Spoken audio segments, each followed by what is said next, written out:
तरीके से भेज रहा हूँ, यहाँ से पल्स जनरेट कर रहा हूँ।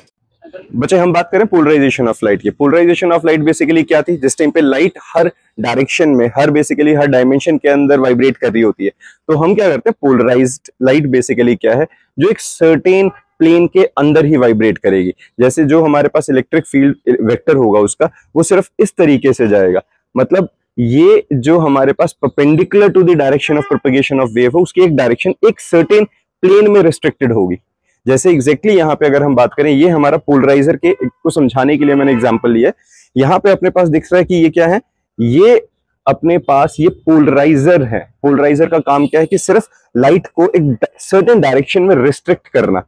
अब यहां से हम क्या बात करें, ये देखो, ये मेरे पास एक स्ट्रिंग ली है मैंने।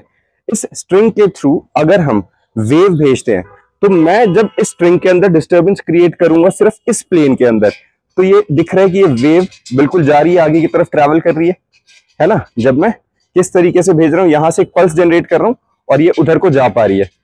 लेकिन अगर अब इसी पल्स को मैं अप एंड डाउन डायरेक्शन में भेजूंगा, इस तरीके से भेजता हूं, तो दिख रहा है आगे की तरफ कोई डिस्टर्बेंस नहीं जा रही है, कोई वेव ट्रैवल नहीं कर रही है। तो ये बेसिकली पोलराइज्ड लाइट हो गई है, और ये क्या हो गया, पोलराइजर हो गया।